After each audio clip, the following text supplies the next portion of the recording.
शिवसंग्राम आणि जरांगे पाटील एकत्र विधानसभेच्या निवडणुका लढणार का असा प्रश्न उपस्थित होतोय। विनायक मेटेंच्या जयंतीनिमित्त आयोजित कार्यक्रमात जरांगे पाटील उपस्थित होते। दरम्यान यावेळी ज्योती मेटेंनी विधानसभा निवडणूक लढवणार असल्याचं स्पष्ट केलं, तर जरांगे पाटलांनी देखील राज्य सरकारला इशारा दिलाय। पाहूया। साहेब, आजही आपला वाढदिवस आहे आणि आपण आस लावून बसला आहात गिफ्टकडे। आम्ही निश्चितच आपल्याला गिफ्ट देणार आहोत। त्यांचा संकल्प त्यांच्या ठिकाणी बरोबरच आहे। मी आणखीन राजकीय भूमिका कोणतीच घेतलेली नाही। शिवसंग्रामच्या अध्यक्षा ज्योती मेटे आणि मनोज जरांगे पाटील एकत्र विधानसभेच्या निवडणुकीत उतरणार का, अशा चर्चा राजकीय वर्तुळात सुरू झाल्या। बीडमध्ये विनायक मेटेंच्या जयंतीनिमित्त आयोजित केलेल्या कार्यक्रमात जरांगे पाटलांनी उपस्थिती लावली।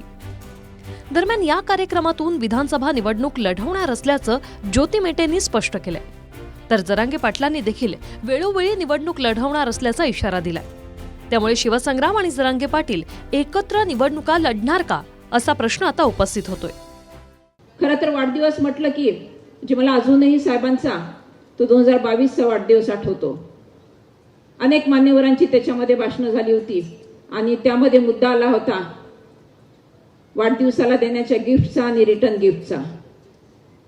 साहेब, आजही आपला वाढदिवस आहे आणि आपण आस लावून बसला आहात गिफ्टकडे। आम्ही निश्चितच आपल्याला गिफ्ट देणार आहोत आणि रिटर्न गिफ्टही देणार आहोत। फक्त आपण निश्चिंत राहा। त्यांचा हट्ट आहे बघा, योग्य पण आहे, कारण साहेबांचं पूर्ण आयुष्य या आरक्षणासाठी समाजासाठी खर्च झालेलं आहे। त्यांचा संकल्प त्यांच्या ठिकाणी बरोबरच आहे। मी आणखीन राजकीय भूमिका कोणतीच घेतलेली नाही आणि तसा दुटप्पीपणा दिसेल माझ्या वाक्याचा की ही काय पद्धत आहे, एकीकडे हो म्हणतो एकीकडे नाही म्हणतोय। कारण मी कोणालाच आधीच माझ्याजवळ जेवढे बी असतात मी कोणालाच म्हणलेलं नाही तू तयारी कर तू तयारी कर, तसले मी असे खोटं मी आशाला लावत नाही कोणालाच। दरम्यान या कार्यक्रमाला शिवसंग्रामचे प्रदेशाध्यक्ष तानाजीराव शिंदे गैरहजर होते। दरम्यान यावरूनही वेगवेगळ्या चर्चांना उधाण आले। मात्र जो येईल त्याला सोबत घेणार, जो येणार नाही त्याच्याशिवाय पुढे जाऊ, असं विधान यावेळी ज्योती मेटेंनी केलं।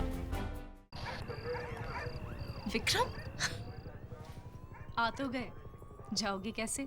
बड़े आराम से। देखिए ये देश हेलो, मैं आ रहा हूँ और हाँ भगा कर ले जाऊंगा। सिक्योरिटी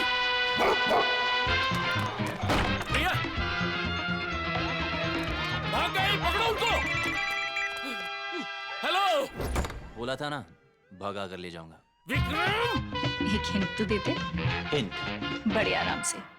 एकच सांगते की आपल्या ध्येयाप्रत जात असताना जो येईल तो सोबत, जो येणार नाही त्याच्याशिवाय हे ध्येय वाक्य घेऊन पुढे जाऊया बांधवांनो।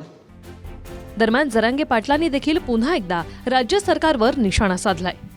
आमच्या मागण्या पूर्ण न केल्यास नाव घेऊन विधानसभा निवडणुकीत उमेदवारांना पाडणार, असा इशारा जरांगे पाटलांनी दिला। मी त्यावेळेस नाव नव्हतं घेतलं तरी मला जातीवादी ठरवलं, म्हणजे आम्हाला लोकशाहीत अभिव्यक्ती स्वातंत्र्य सुद्धा नाही आहे असा याचा अर्थ होतो। आम्ही बोलायचं सुद्धा नाही, त्यांनी बोलायचं पण आम्ही बोलायचं सुद्धा नाही। आम्ही पाडा म्हणलो, ते पण पाडा म्हणतात ना एकमेकाला उमेदवार सुद्धा, त्याला पाडा त्यो काय कामाचा, ह्यो त्याला म्हणतो त्यो त्याला म्हणतो, त्यांच्यावर ऑब्जेक्शन नाही आहे।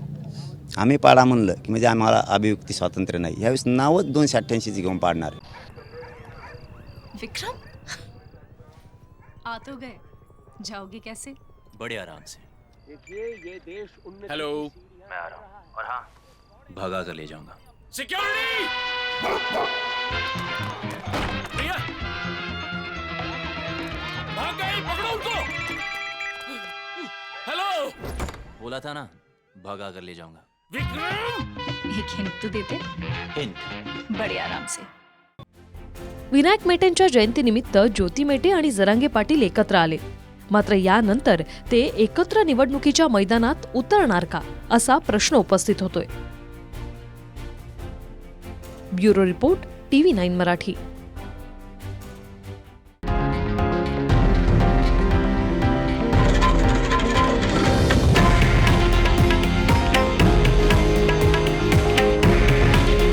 हे आहे देशातील नंबर 1 न्यूज नेटवर्क आणि आपण पाहत आहात TV9 मराठी। काळजी तुमची, हित महाराष्ट्राचं।